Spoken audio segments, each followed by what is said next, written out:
এক নম্বৰত আছে তলত কেতবোৰ কোণৰ মাপ দিয়া আছে ইহঁতৰ সূক্ষ্ম কোণ স্থূল কোণ পবিত্ৰ কোণবোৰ বাছি উলিওৱা তে আমাক ইয়াত বহুতো কোণৰ মান দিয়া আছে ইয়াৰ পৰা আমাক সূক্ষ্ম কোণ কোনবিলাক স্থূল কোণ কোনবিলাক আৰু পবিত্ৰ কোণ কোনবিলাক বাছিব দিছে তে আমি প্ৰথমতে জানিব লাগিব সূক্ষ্ম কোণ কাক বোলে যিবিলাক কোণৰ মাপ 0 ডিগ্ৰীতকৈ ডাঙৰ আৰু 90 ডিগ্ৰীতকৈ সৰু সেইবিলাক কোণক সূক্ষ্ম কোণ বুলি কোৱা হয় আৰু যিবিলাক কোণৰ মাপ 90 ডিগ্ৰীতকৈ ডাঙৰ আৰু 180 ডিগ্ৰীতকৈ সৰু সেই কোণবিলাকক স্থূল কোণ বুলি কোৱা হয় আৰু যিবিলাক কোণৰ মাপ 180 ডিগ্ৰীতকৈ ডাঙৰ আৰু 360 ডিগ্ৰীতকৈ সৰু সেইবিলাক কোণক পবিত্ৰ কোণ বুলি কোৱা হয় গতিকে আমাৰ প্ৰথম কোণটো আছে 269 টো যেহেতু 180 ডিগ্ৰী আৰু 360 ডিগ্ৰীৰ মাজত আছে গতিকে ই হ'ব পবিত্ৰ কোণ তেনেকে 118 টো হ'ব স্থূল কোণ কাৰণ ই 90 ডিগ্ৰীতকৈ ডাঙৰ আৰু 180 ডিগ্ৰীতকৈ সৰু 64 ডিগ্ৰীটো হ'ব সূক্ষ্ম কোণ ই 90 ডিগ্ৰীতকৈ সৰু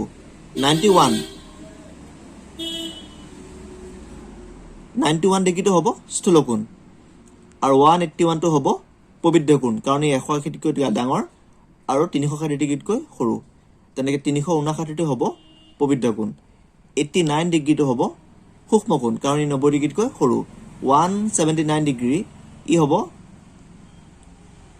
স্থূল কোণ কাৰণ ই 90 ডিগ্ৰীতকৈ ডাঙৰ 180 ডিগ্ৰীতকৈ সৰু 145 ডিগ্ৰীটো হ'ব স্থূল কোণ কাৰণ ই 90 ডিগ্ৰীতকৈ ডাঙৰ আৰু 180 ডিগ্ৰীতকৈ সৰু তেনেকে 310 টো হ'ব পবিত্ৰ কোণ কাৰণ ই 180 ডিগ্ৰীতকৈ ডাঙৰ আৰু 360 ডিগ্ৰীতকৈ সৰু 43 টো হ'ব সূক্ষ্ম কোণ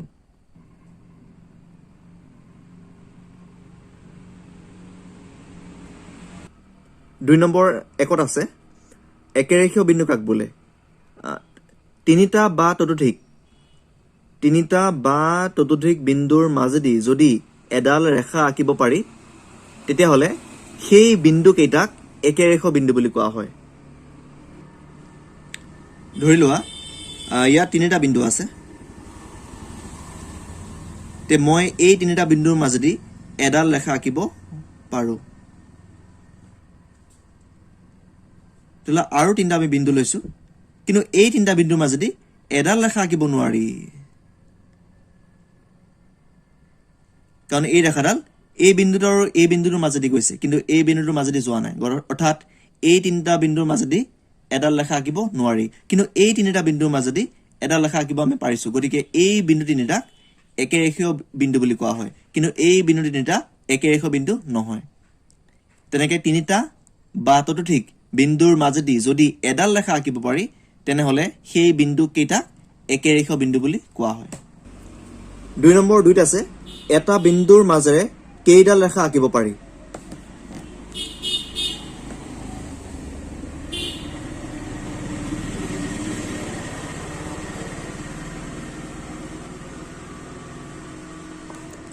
তে আমি যদি এটা বিন্দুৰ মাজেৰে ৰেখা আঁকিব যাওঁ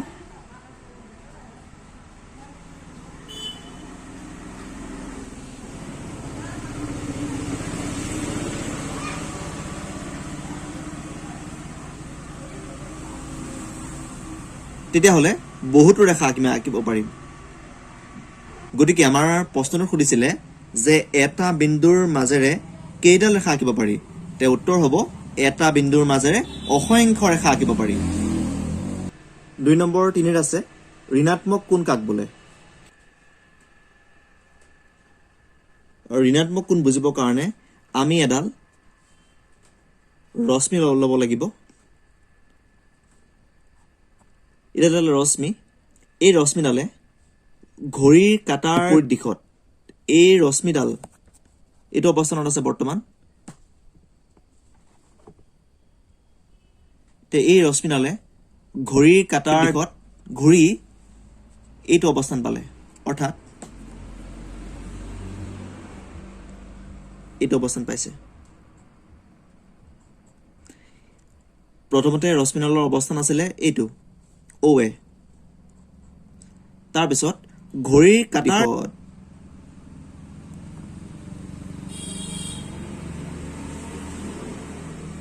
প্ৰথমতে ৰশ্মিডালৰ অৱস্থান আছিলে OA তাৰ পিছত ঘড়ীৰ কাঁটাৰ দিশত ঘূৰি ৰশ্মিডালৰ অৱস্থান হ'ল OB। তে যিহেতু O এ আছিল আগত, ঘড়ীৰ কাঁটাৰ দিশত ঘূৰি OB অৱস্থান পালেগৈ। যিহেতু এই স্থানৰ পৰা এই স্থানলৈ ঘূৰোতে এটা কোণৰ উৎপন্ন হ'ল, গতিকে এই কোণটোক কোৱা হয় ঋণাত্মক কোণ। কাৰণ এই কোণটো ৰশ্মিডালে ঘড়ীৰ কাঁটাৰ দিশত ঘূৰি পেলাই উৎপন্ন কৰিছে, সেইকাৰণে এই কোণটোক কোৱা হয় ঋণাত্মক কোণ। যদি ঘড়ীৰ কাঁটাৰ বিপৰীত দিশত ঘূৰি এইটো অৱস্থানত আছিলে, পিছত ঘড়ীৰ কাঁটাৰ বিপৰীত দিশত ঘূৰি এইটো অৱস্থান পালে, OC পালে, তেতিয়াহ'লে এইটো কোণ উৎপন্ন কৰিলে, গতিকে এই কোণটোক কোৱা হয় ধনাত্মক কোণ। ঘড়ীৰ কাঁটাৰ বিপৰীত দিশত ঘূৰি উৎপন্ন কৰা কোণক ধনাত্মক কোণ বুলি কোৱা হয়, আৰু ঘড়ীৰ কাঁটাৰ দিশত ঘূৰি উৎপন্ন কৰা কোণক কোৱা হয় ঋণাত্মক কোণ। গতিকে এইটো হৈছে ঋণাত্মক কোণ আৰু এইটো হৈছে ধনাত্মক কোণ, কাৰণ ই ঘড়ীৰ কাঁটাৰ দিশত ঘূৰিছে। ঘড়ীৰ কাঁটা এনেকৈ ঘূৰে এইটো দিশত, গতিকে এনেকৈ ঘূৰি এই কোণটো উৎপন্ন কৰিছে, আৰু কিন্তু এই কোণটো ঘড়ীৰ কাঁটাৰ বিপৰীত দিশত ঘূৰি উৎপন্ন কৰিছে, সেইকাৰণে এইটো কোৱা হ'ব ধনাত্মক কোণ, আৰু ইয়াক কোৱা হ'ব ঋণাত্মক কোণ।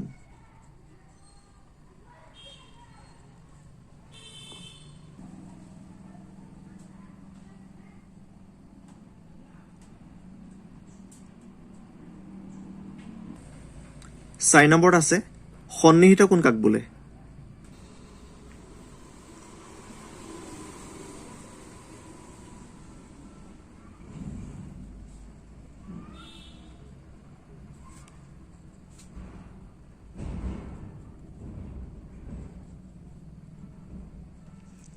ইয়াত দুটা কোণ আছে, এটা হৈছে এইটো AOB আৰু এটা হৈছে BOC, মানে এই কোণটোৰ নাম হৈছে AOB বা BOA, আৰু এই কোণটোৰ নাম হৈছে BOC বা COB।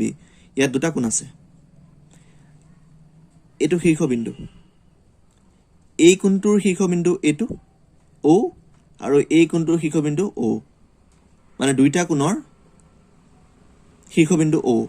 অৰ্থাৎ আমি ক'ম যে দুইটা কোণৰ এটা উমৈহতীয়া শীৰ্ষবিন্দু আছে। উমৈহতীয়া মানে মিলি থকা, মানে ইয়াৰো O ইয়াৰো O, গতিকে আমি ক'ম যে এই কোণটো আৰু এই কোণটোৰ এটা উমৈহতীয়া শীৰ্ষবিন্দু O, আৰু এই কোণটোৰ উৎপন্ন কৰিছে OA বাহুৱে আৰু OB বাহুৱে, গতিকে আৰু এই কোণটো উৎপন্ন কৰিছে OB বাহু আৰু OC বাহুৱে, গতিকে এই কোণটোৰো OB হৈছে এই কোণটোৰ বাহু আৰু এই কোণটোৰ বাহু, মানে OB ডাল এই কোণটোৰ বাহু এই কোণটোৰ বাহু। তে আমি ক'ম OB বাহুটো এই কোণটো আৰু এই কোণটোৰ উমৈহতীয়া বাহু। এই কোণ দুটাৰ এটা উমৈহতীয়া শীৰ্ষবিন্দু হৈছে O, আৰু এই কোণ দুটাৰ এটা উমৈহতীয়া বাহু হৈছে OB, আৰু এই কোণটোৰ এটা বাহু আছে, এটা বাহু হৈছে OA, আৰু এই কোণটোৰ এটা বাহু হৈছে OC, আৰু OA আৰু OC দুইটা পৰস্পৰ বিপৰীত ফালে আছে, এই বাহুটোৰ বিপৰীত ফালে আছে। যিহেতু এই কোণ দুটাৰ এটা উমৈহতীয়া শীৰ্ষবিন্দু আছে, এই কোণ দুটাৰ এটা উমৈহতীয়া বাহু আছে, এই কোণ দুটাৰ আন বাহু দুটা, এটা হৈছে এইটো, এটা হৈছে এইটো, পৰস্পৰ এই বাহুটোৰ বিপৰীত ফালে আছে, গতিকে এই কোণ দুটাক কোৱা হ'ব সন্নিহিত কোণ বুলি। তে আমি ক'ম দুটা কোণৰ যদি এটা শীৰ্ষবিন্দু থাকে, উমৈহতীয়া শীৰ্ষবিন্দু থাকে, আৰু এটা উমৈহতীয়া বাহু থাকে, আৰু আন বাহু দুটা পৰস্পৰ বিপৰীত ফালে থাকে, গতিকে সেই কোণ দুটাক সন্নিহিত কোণ বুলি কোৱা হয়।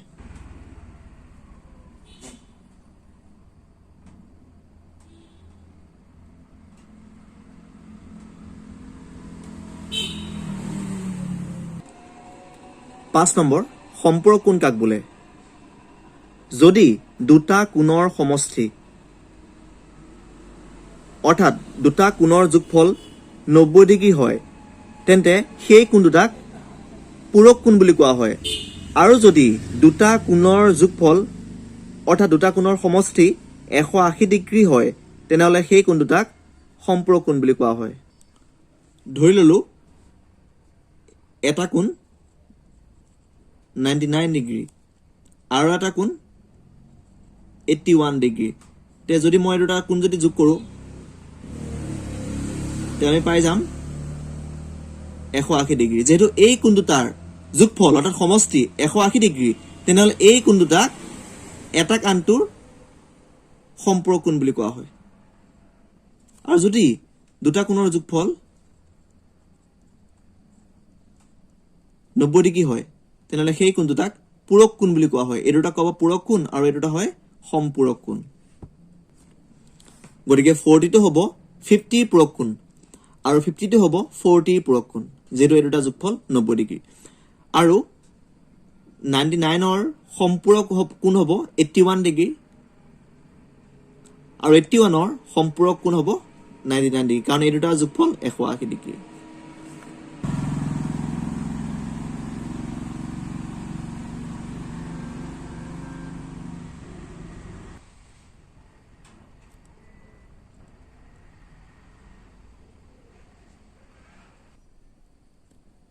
এতিয়া আমাৰ 3 নম্বৰ হ'ব খালী ঠাই পূৰ কৰা।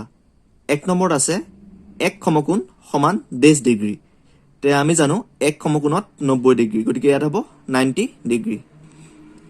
2 নম্বৰ এটা সম্পূৰ্ণ কোণ সমান ডেছ ডিগ্ৰী। এটা সম্পূৰ্ণ কোণৰ মান 360 ডিগ্ৰী। 3 নম্বৰ ৰশ্মি এটাই ঘড়ীৰ কাঁটাৰ বিপৰীত দিশত ঘূৰি উৎপন্ন কৰা কোণক। তে আমি 2 নম্বৰৰ 3ত পাইছিলোঁ যে ঋণাত্মক কোণ কাক বোলে। তাত আমি লিখিছিলোঁ যে ৰশ্মি এটাই ঘড়ীৰ কাঁটাৰ দিশত ঘূৰি উৎপন্ন কৰা কোণক ঋণাত্মক কোণ বুলি কোৱা হয়। কিন্তু এতিয়া আছে ৰশ্মি এটাই ঘড়ীৰ কাঁটাৰ বিপৰীত দিশত ঘূৰি উৎপন্ন কৰা কোণক ডেছ কোণ বুলি কোৱা হয়। এটা হ'ব ধনাত্মক কোণ। 4 নম্বৰ ৰেখাখণ্ডৰ ডেছ নাথাকে। ৰেখাখণ্ডৰ প্ৰস্থ নাথাকে, মানে বহল, প্ৰস্থ মানে বহল। 5 নম্বৰ দুটা বিন্দুৰ মাজেৰে যোৱাকৈ ডেছডাল ৰেখা আঁকিব পাৰি। তে আমি জানো এটা বিন্দুৰ মাজেদি অসংখ্য ৰেখা আঁকিব পাৰি, কিন্তু দুটা নিৰ্দিষ্ট বিন্দুৰ মাজেৰে মাত্ৰ এডালহে ৰেখা আঁকিব পাৰি। গতিকে ইয়াত হ'ব এডাল, 1 হ'ব, অৰ্থাৎ দুটা বিন্দুৰ মাজেৰে যোৱাকৈ এডাল ৰেখা আঁকিব পাৰি। 4 নম্বৰ সত্য নে অসত্য লিখা। 1 নম্বৰ প্ৰবৃদ্ধ কোণবোৰ 180 ডিগ্ৰীতকৈ ডাঙৰ।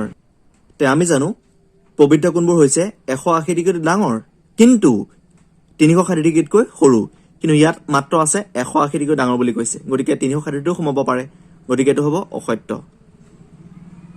2 নম্বৰ সমান্তৰাল সৰলৰেখা দুডালক অসীমলৈ বহাই দিলে এটা বিন্দুত ছেদ কৰিব।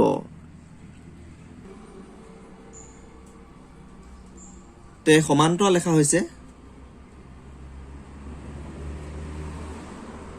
সমান্তৰাল ৰেখা মানে দুডাল ৰেখাক যদি দুয়ো মূৰে সীমাহীনভাৱে বহাই গৈ থাকিলে, মানে এইডালকো এইফালে বহাই গৈ থাকিলে, এইফালকো এইফালে বহাই গৈ থাকিলে, আৰু ইয়াকো এইটো মূৰে আৰু এইটো মূৰে যদি বহাই গৈ থাকে, কেতিয়াও যদি লগ নালাগে, তেতিয়াহে ৰেখাডালক সমান্তৰাল ৰেখা বুলি কোৱা হয়। মানে সমান্তৰাল ৰেখাক অসীমলৈ বহাই গৈ থাকিলে কেতিয়াও সিহঁতে লগ নালাগে, অৰ্থাৎ ছেদ নকৰে, মানে কটাকটি নকৰে। কিন্তু আমাক কৈছে সমান্তৰাল সৰল ৰেখা দুডালক অসীমলৈ বহাই দিলে এটা বিন্দুত ছেদ কৰিব, অৰ্থাৎ এটা বিন্দুত কটাকটি কৰিব, গতিকে এইটো হ'ব অসত্য। 3 নম্বৰ দুডাল অসমান্তৰাল সৰল ৰেখাই এটাতকৈ অধিক বিন্দুত ছেদ কৰিব পাৰে।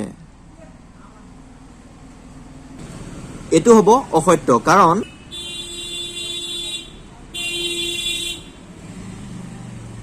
এইডাল আৰু এই ৰেখা দুডাল অসমান্তৰাল ৰেখা, সমান্তৰাল নহয়, অৰ্থাৎ অসমান্তৰাল ৰেখা।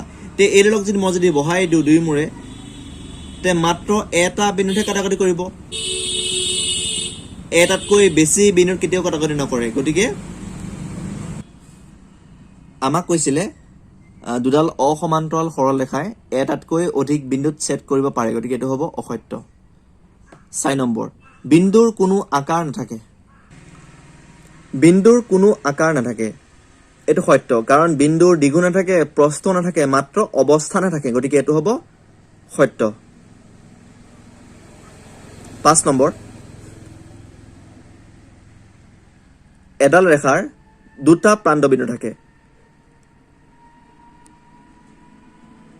তে আমি জানো এইডাল হৈছে ৰেখা, মানে ইয়াৰ এই মূৰটো এইফালে গৈ আছে আৰু এইফালেও গৈ আছে, গতিকে এইডাল হ'ব ৰেখা। কিন্তু ইয়াৰ এটা বিন্দু, এই বিন্দু ইয়াৰ পৰা আৰম্ভ হৈছে, কিন্তু শেষ হৈছে ইয়াত, শেষ হৈ নাই, এইফালে গৈ আছে। আৰম্ভণি বিন্দু আছে কিন্তু অন্তিম বিন্দু নাই, এইটো অন্তিম বিন্দু নহয় কাৰণ এফালে গৈ আছে। কিন্তু ইয়াত আৰম্ভণি বিন্দু নাই, অন্তিম বিন্দু নাই, কাৰণ ক'ৰ পৰা এফালে গৈ আছে আৰু এফালেও গৈ আছে, গতিকে ক'ৰ পৰা আৰম্ভ হৈছে আৰু ক'ত শেষ হ'ব আমি নাজানো। ইয়াত এইটো আৰম্ভণি বিন্দু, ইয়াৰ পৰা আৰম্ভ হৈছে আৰু ইয়াত শেষ হৈছে, অৰ্থাৎ ইয়াৰ দুয়োটা প্ৰান্তবিন্দু আছে। এডাল হৈছে ৰেখাখণ্ড, অৰ্থাৎ ৰেখাখণ্ডৰ দুয়োটা প্ৰান্তবিন্দু থাকে। এডাল হৈছে ৰশ্মিৰ এটাহে প্ৰান্তবিন্দু আছে আৰু এটা প্ৰান্তবিন্দু নাথাকে। ৰেখাৰ দুয়োটা প্ৰান্তবিন্দুই নাথাকে। আমাক কৈছে এডাল ৰেখাৰ দুটা প্ৰান্তবিন্দু থাকে, গতিকে এইটো হ'ব অসত্য।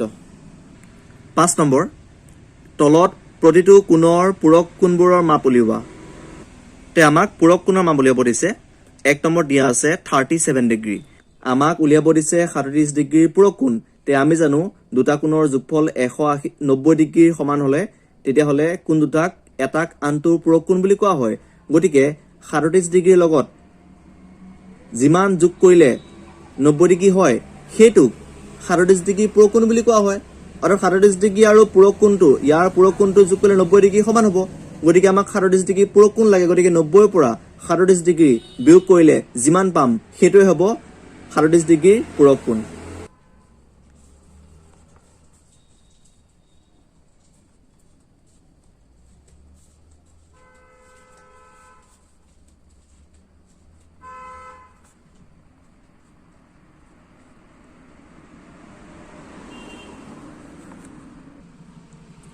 সাতত্ৰিশ ডিগ্ৰীৰ পূৰক কোণ 53 ডিগ্ৰী, কাৰণ 37 লগত 53 যোগ কৰিলে 90 ডিগ্ৰী সমান হয়।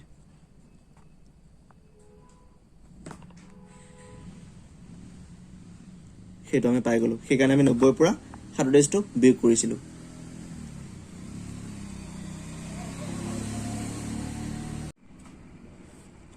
গতিকে 81ৰ পূৰক কোণৰ মাপ হ'ব 90 - 81, আমি পাই যাম অনলি 9 ডিগ্ৰী। তেনেকৈ 17 ডিগ্ৰী পূৰক কোণৰ মাপ 90 - 17, আমি পাই যাম 73।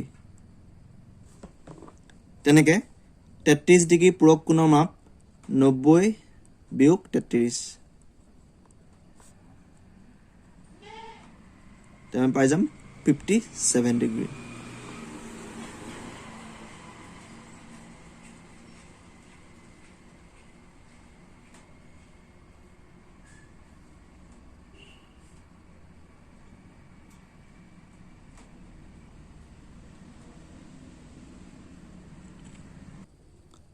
ছয় নম্বৰত আছে তলৰ প্ৰতিটো কোণৰ সম্পূৰক কোণবোৰৰ মাপ উলিওৱা। আমি 5 নম্বৰত পূৰক কোণৰ মাপ উলিয়াইছিলোঁ, দুটা কোণৰ যোগফল 90 ডিগ্ৰী, তাক পূৰক কোণ বুলি কোৱা হয় এটা কাণটো। এতিয়া আছে 6 নম্বৰ, ইয়াত আছে সম্পূৰক কোণ। সম্পূৰক কোণ মানে দুটা কোণৰ যোগফল যদি 180 ডিগ্ৰীৰ সমান হয় তেতিয়াহ'লে এটা কোণক আনটো কোণৰ সম্পূৰক বুলি কোৱা হয়।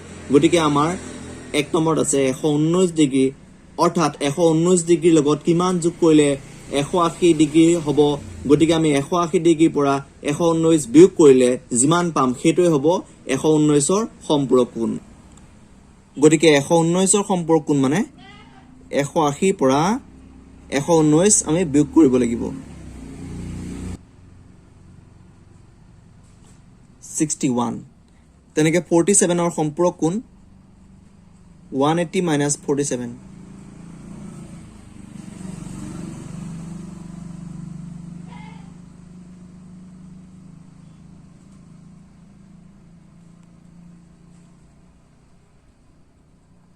(133). তেনেকৈ 136ৰ সম্পূৰক কোণ 180 - 136,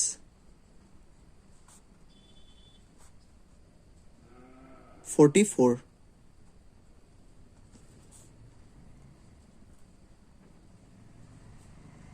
95ৰ সম্পূৰক কোণৰ 180 - 95, ইয়াত হ'ব 85।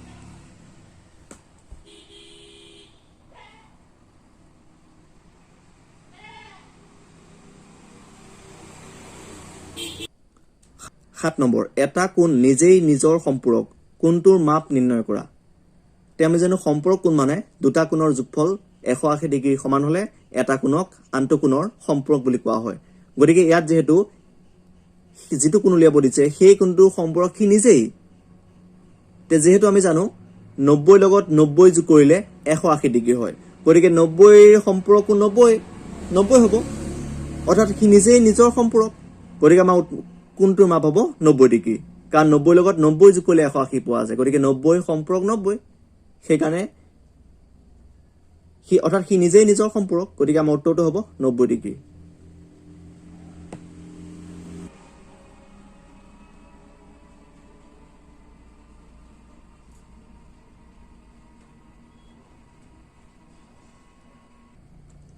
8 নম্বৰ তলৰ চিত্ৰবোৰৰ পৰা x ৰ মান নিৰ্ণয় কৰা তে আমাক তলত চিত্ৰ দিয়া আছে চাৰিটা চিত্ৰ দিয়া আছে আমাক প্ৰতিটো চিত্ৰৰ পৰা x ৰ মান উলিয়াব দিছে গতিকে আমি এতিয়া বৰ্তমান 1 নম্বৰটো কৰিম তে আমাক x ৰ মান উলিয়াব দিছে যেহেতু POQ এডাল সৰল ৰেখা গতিকে এই সৰল ৰেখাডালৰ এইফালে এই কোণটো সৰল কোণ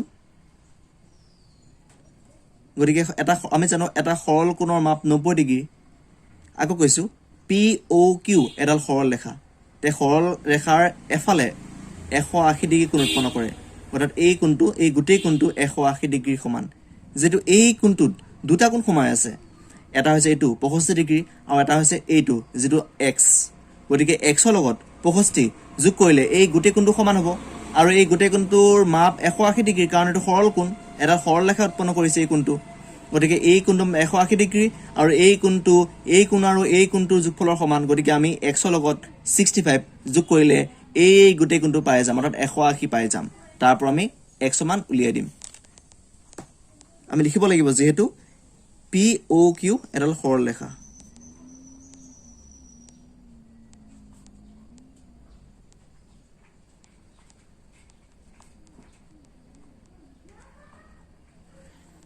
এটাকে এই কোণটো আৰু এই কোণটোৰ যোগফল 180 ডিগ্ৰী তে এই কোণটোৰ নাম হৈছে POR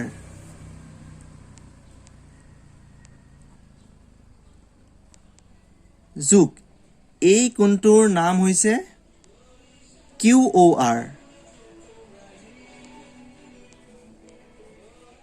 তে এই কোণটো আৰু এই কোণটো যোগ কৰিলে এই গোটেই কোণটো সমান হয় আৰু এই গোটেই কোণটোৰ মাপ হৈছে 180 ডিগ্ৰী কাৰণ এডাল সৰল ৰেখা উৎপন্ন কৰিছে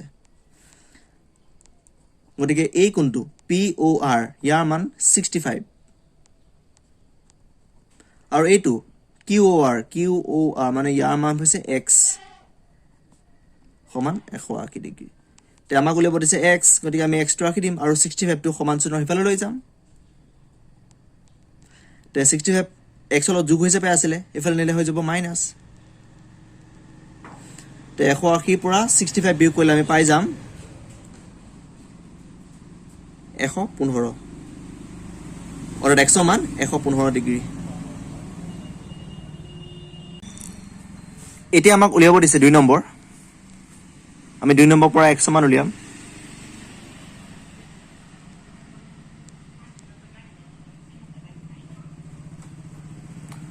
তে ইয়াতো XOY এডাল সৰল ৰেখা এই সৰল ৰেখাডালৰ এইফালে এই গোটেই কোণটোৰ মাপ 180 ডিগ্ৰী অৰ্থাৎ এই কোণটো আৰু এই কোণটোৰ যোগফল 180 ডিগ্ৰী গতিকে আমি আগৰটো নিচিনা কৰিম যেহেতু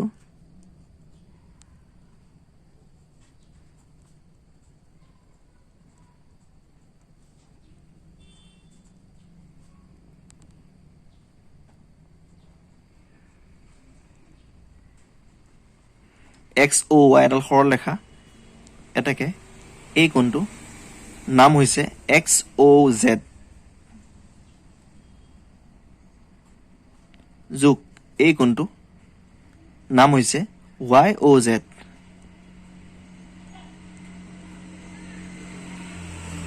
এই কোণটো আৰু এই কোণটো যোগ কৰিলে আমি 180 পাম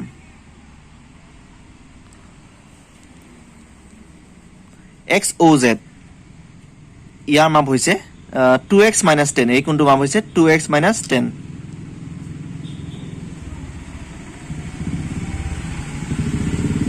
প্লাস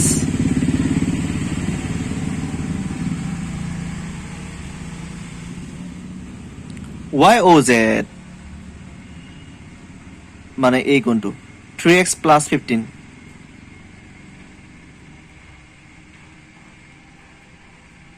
equal 180 degree. তেতিয়া আমি প্ৰথমতে ব্ৰেকেটটো উঠাই দিম।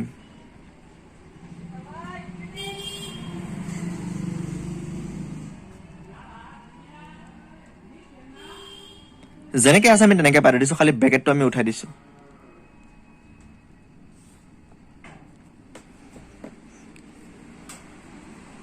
এতিয়া আমাৰ ইয়াত আছে 2x প্লাছ 3x, অৰ্থাৎ দুটা এক্সৰ লগত তিনিটা এক্স যোগ কৰিলে আমি পাই যাম 5x। আৰু ইয়াত x নাই, ইয়াতো x নাই। তে প্লাছৰ ফালে আছে 15, মাইনাছৰ ফালে আছে 10, অৰ্থাৎ 15ৰ পৰা 10 গ'লে থাকিব 5। আৰু সমান চিনৰ সোঁফালে আছিলে 180 ডিগ্ৰী। এতিয়া আমাক যিটো x লাগে, ইয়াত x আছে, ইয়াত x নাই, গতিকে ইয়াক আমি লৈ যাব লাগিব সোঁফালে লৈ যাব লাগিব। অৰ্থাৎ 5x ইকুৱেল এইফালে আছিলে 180, ইয়াক আমি লৈ যাম সোঁফালে, হৈ যাব মাইনাছ, কাৰণ ইয়াৰ লগত এইটো যোগ হিচাপে আছিলে, নিলে হ'ব মাইনাছ। অৰ্থাৎ 5x ইকুৱেল 175। এতিয়া আমাক মাত্ৰ লাগে x, গতিকে আমি xটো ৰাখি দিম।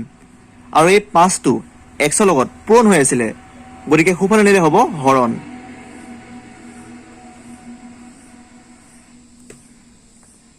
পাছে আমি ইয়াক হৰণ কৰিব লাগিব।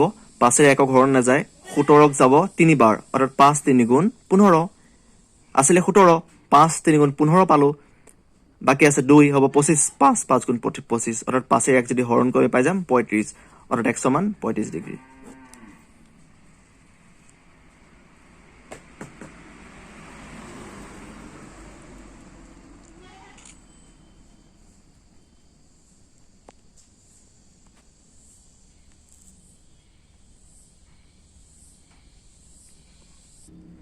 এতিয়া হ'ব 2 নম্বৰ। আমি 2 নম্বৰৰ জেগাত 3 নম্বৰটো কৰি দিলোঁ, একো নহয়, তোমালোকে 3 নম্বৰটো প্ৰথমতে কৰি ল'বা, পিছত 2 নম্বৰটো কৰিবা। গতিকে এতিয়া আমি কৰিম 2 নম্বৰ। 2 নম্বৰটো একেই আছে। এতিয়া 2 নম্বৰত আমাৰ XOY এডাল সৰলৰেখা, গতিকে এই সৰলৰেখাডালৰ এইফালে এই গোটেই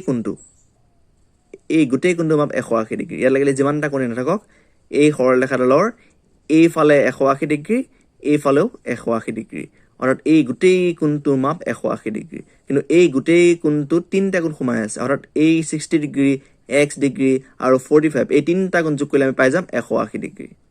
গতিকে আমি আগৰ নিচিনা লিখি ল'ম XOY এডাল সৰলৰেখা। এতিয়া আমি লিখিছোঁ XOY এডাল সৰলৰেখা, গতিকে এই কোণটো নাম হৈছে XOU।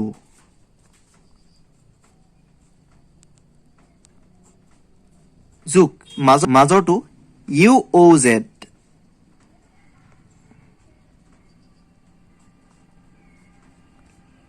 এইটো YOZ। আমি ZOY বুলি ক'ব পাৰোঁ, কিন্তু আমি লিখিম এতিয়া YOZ বুলি।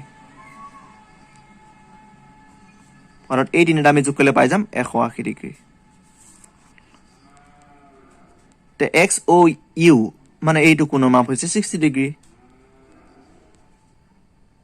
প্লাছ YOZ মানে মাজৰটো X, YOZ মানে এইটো কোণ হৈছে 45 ডিগ্ৰী। এই তিনিটা যোগ কৰিলে আমি পাই যাম 180 ডিগ্ৰী। তে যিহেতু ইয়াত x আছে, ইয়াত কিন্তু x নাই, ইয়াতো x নাই, গতিকে এইটো আমি যোগ কৰিব পাৰোঁ। অৰ্থাৎ 60 লগত 45 যোগ কৰিলে আমি পাই যাম 105,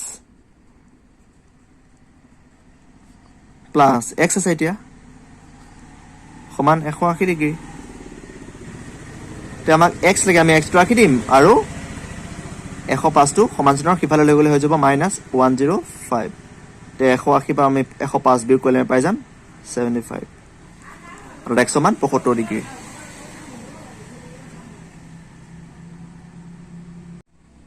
এতিয়া 4 নম্বৰ, আমি ইয়াৰ পৰা আমি xৰ মান উলিয়াম। ইয়াত বৰ্তমান 4টা কোণৰ মাপ দিয়া আছে। এইটো মান 65, ইয়াৰ মান 60 ডিগ্ৰী, ইয়াৰ মান 110, ইয়াৰ মান এইটো x, এইটো A বিন্দু, এইটো O, এই বিন্দুৰ নাম O হৈছে, আৰু এইটো B, এইটো C, এইটো D। গতিকে এতিয়া আমি এইডালো সৰলৰেখা নহয়, ইয়াতো সৰলৰেখা নাই, এইডালো সৰলৰেখা নহয়, কিন্তু আমি জানো এডাল সৰলৰেখা এডাল ৰেখা তে ইয়া এই গোটেই কোণটোক কোৱা হয় সম্পূৰ্ণ কোণ বুলি কোৱা হয় এই গোটেই কোণটোক তেনেকৈ ইয়াতো এই গোটেই কোণটো হৈছে এটা সম্পূৰ্ণ কোণৰ মাপ 360 ডিগ্ৰী অৰ্থাৎ এই গোটেই কোণটো 360 ডিগ্ৰী অৰ্থাৎ এই কোণটো অৰ্থাৎ চাৰিওটা কোণ যোগ কৰিলে আমি পাই যাম 360 ডিগ্ৰী গতিকে আমি তাৰ পৰা x সমান উলিয়াব পাৰিম গতিকে আমি লিখিছোঁ চিত্ৰৰ পৰা এই কোণটো যোগ এই কোণটো সমান 360 ডিগ্ৰী কাৰণ এই গোটেইটো এটা সম্পূৰ্ণ কোণ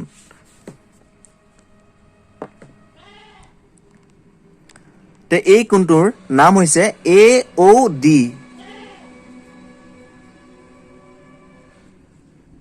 যোগ ইয়াৰ নাম COD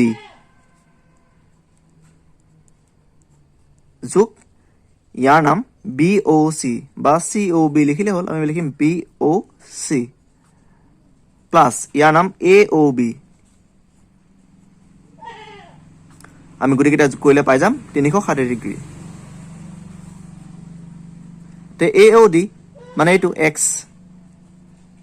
প্লাছ COD মানে 110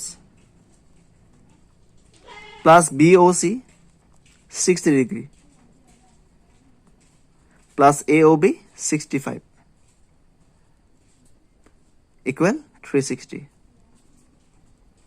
তো ইয়াত অকলে x আছে ইয়াত x নাই ইয়াতো x নাই গতিকে এই তিনিটা আমি যোগ কৰিব পাৰোঁ আৰু 110 লগত 60 ডিগ্ৰী যোগ কৰিলে হৈ যাব 170 তাৰ লগত 65 যোগ কৰিলে হৈ যাব 235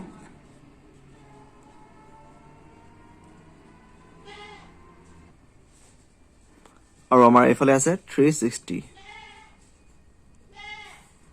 গতিকে আমি x টো এইফালে আমি ৰাখি দিম আৰু 235 টো আমি লৈ যাম খুফালে অৰ্থাৎ 360 minus 235 আমি 360 পৰা 235 বিয়োগ কৰিলে পাই যাম 125 অৰ্থাৎ 100 মান পাই গ'লো আমি 125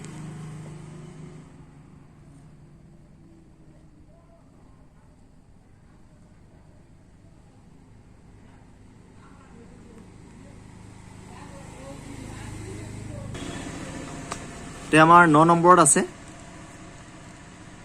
কাষৰ চিত্ৰত PQ আৰু RS ৰেখা দুডালে পৰস্পৰ O বিন্দুত ছেট কৰিছে মানে এডাল PQ ৰেখা আৰু এডাল হৈছে RS ৰেখা এই ৰেখা দুডালে পৰস্পৰ O বিন্দুত ছেট কৰিছে আৰু POR 120 ডিগ্ৰী মানে POR মানে এই কোণটো মাপ 120 ডিগ্ৰী তে আমাক কৈছে QOR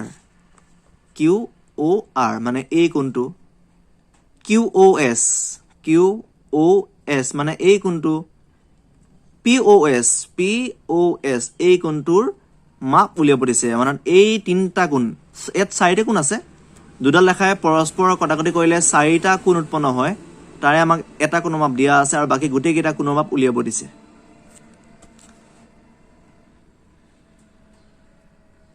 গতিকে আমি উলিয়াম বৰ্তমান আমি এটাকে আমি কোণৰ মাপ উলিয়াব লাগিব SR বা PQ এডাল সৰলৰেখা তে এই সৰলৰেখাডালৰ POQ এডাল সৰলৰেখা এই সৰলৰেখাডালৰ এইফালে এই সাইডে এই কোণটো মাপ 180 ডিগ্ৰী কিন্তু এই কোণটোত দুটা কোণ সোমাই আছে এটা হৈছে এইটো 120 আৰু এটা হৈছে এইটো অৰ্থাৎ এই কোণটো আৰু এই কোণটো যোগ কৰিলে আমি পাই যাম 180 ডিগ্ৰী আমি তেতিয়া কৈছিলো যে তেতিয়া নিচিনা POQ এডাল সৰলৰেখা এই ৰেখাডালৰ এইফালে 180 ডিগ্ৰী ইয়াত দুটা কোণ আছে এই কোণটোৱে আমি যোগ কৰিলে 180 পাই যাম তাৰ পৰা আমি ইয়াৰ মান উলিয়াব পাৰিম তে আমি আগৰ নিচিনা লিখিছো POQ এডাল সৰলৰেখা গতিকে এই কোণটো নাম হৈছে POR প্লাছ এই কোণটো নাম হৈছে QOR যোগ কৰিলে আমি পাই যাম 180 ডিগ্ৰী আমাৰ PO মান দিয়া আছে 120 ডিগ্ৰী কিন্তু ইয়াৰ মাপ আমাক দিয়া নাই সমান 180 ডিগ্ৰী তে আমাক কিউ আৰ মান লাগে গতিকে আমি কিউ অ আৰ আমি ৰাখি দিম আৰু 120 আমি খুফালে লৈ যাম আৰু 120 minus 120 180 minus 120 হ'ব 60 ডিগ্ৰী গতিকে আমি এই কোণটো মাপ আমি পাই গলো আৰু এটা কথা দুডাল ৰেখাই যদি পৰস্পৰ কটাকটি কৰে তেতিয়াহ'লে বিপৰীত কোণবিলাক সদায় সমান এই কোণটো সমান বিপৰীত ফালে আছে এক বিপৰীত কোণ বুলি কোৱা হয় বিপ্ৰতীপ কোণ মানে বিপৰীত কোণ মানে এই কোণ দুটা সমান তেনেকে এই কোণটো সমান সন্মুখে আছে গতিকে আমি যেহেতু এই কোণটো আমাক দিয়া আছিলে 120 তে আমাৰ এই কোণটো সমান হ'ব কাৰণ বিপৰীত কোণ গতিকে এইটো মান আছিলে 120 গতিকে ইয়াৰ মান হ'ব 120 আৰু এই মাত্ৰ আমি এই কোণটোৰ মান পাইছিলো 60 ডিগ্ৰী গতিকে ইয়াৰ মান হ'ব 60 ডিগ্ৰী অৰ্থাৎ আমাক এই তিনিটা কোণৰ মাপ উলিয়াব দিছিলে ইয়াৰ মাপ আমি উলিয়ালো 60 ডিগ্ৰী ইয়াৰ মাপ হ'ব 120 কাৰণ বিপৰীত কোণ তে ইয়াৰ মান পালো 120 ডিগ্ৰী তেনেকে ইয়াৰ মান হ'ব 60 ডিগ্ৰী কাৰণ এই কোণ দুটা বিপৰীত কোণ সন্মুখে আছে গতিকে ই যদি 60 ডিগ্ৰী ইউ 60 ডিগ্ৰী গতিকে আমি গোটেইকেইটা কোণৰ মাপ আমি পাই গলো তে আমি লিখিম এতিয়া যেহেতু কিউ আৰ 60 ডিগ্ৰী এটাকে এই কোণটোৰ মাপো 60 ডিগ্ৰী অৰ্থাৎ পি অ এছ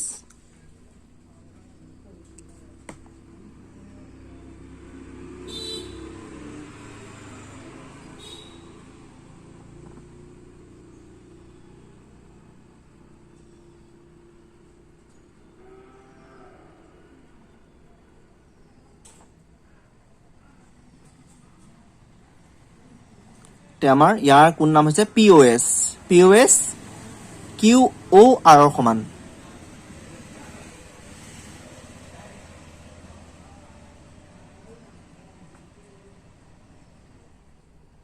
কাৰণ বিপৰীত কোণ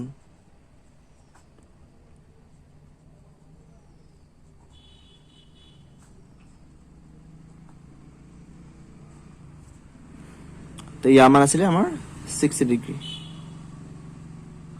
পিঅএছ সমান 60 ডিগ্ৰী আকৌ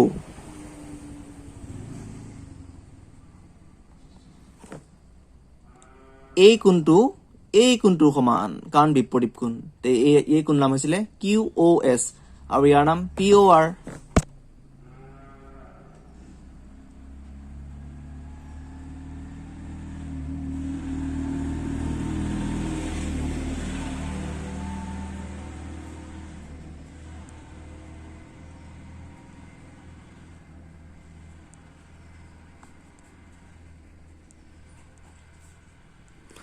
পি অ আৰ মান আমাক দিয়া আছিলে 120 ডিগ্ৰী ইয়াৰ মানো 120 ডিগ্ৰী গতিকে আমি গোটেইকেইটা কোণৰ মাপ আমি পাই গলো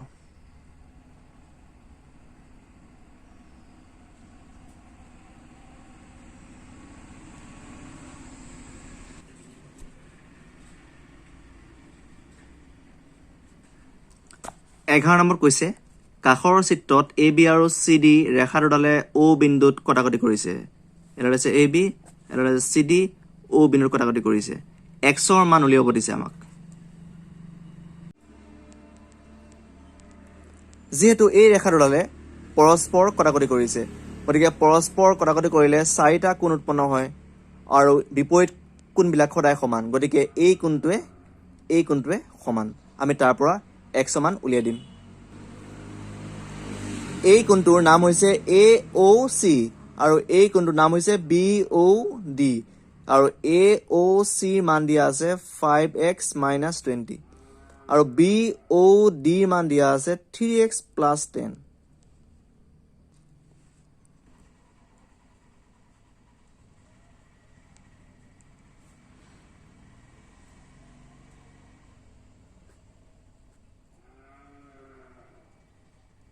এই কোণটোৱে সমান ইয়াৰ নাম এ অ চি ইয়াৰ নাম বি অ ডি কাৰণ বিপৰীত কোণ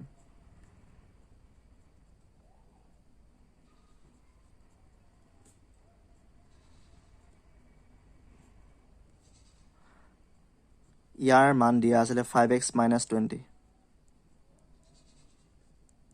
ইয়াৰ মান দিয়া আছিলে 3x + 10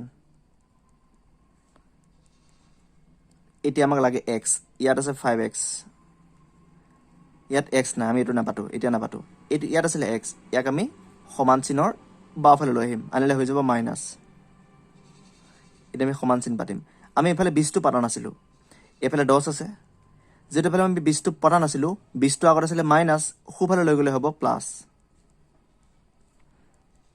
গতিকে 5x minus 3x ইকুৱেল হ'ব 2x 10 plus 20 ইকুৱেল হ'ব 30 তো আমাক x সমান লাগে আমি x ৰাখি দিম আৰু দুইটো ইয়ালত পূৰণ হৈ আছে নিলে হৈ যাব হৰণ অৰ্থাৎ 30 হৰণ 2 তো 2 আমি 30ক হৰণ কৰিলে আমি পাই যাম 15 অৰ্থাৎ 15 ডিগ্ৰী x সমান 15 আমি x সমান আমি পাই গ'লো গতিকে 4 অনুশীলনী আমাৰ ইমানতে সমাপ্ত হ'ল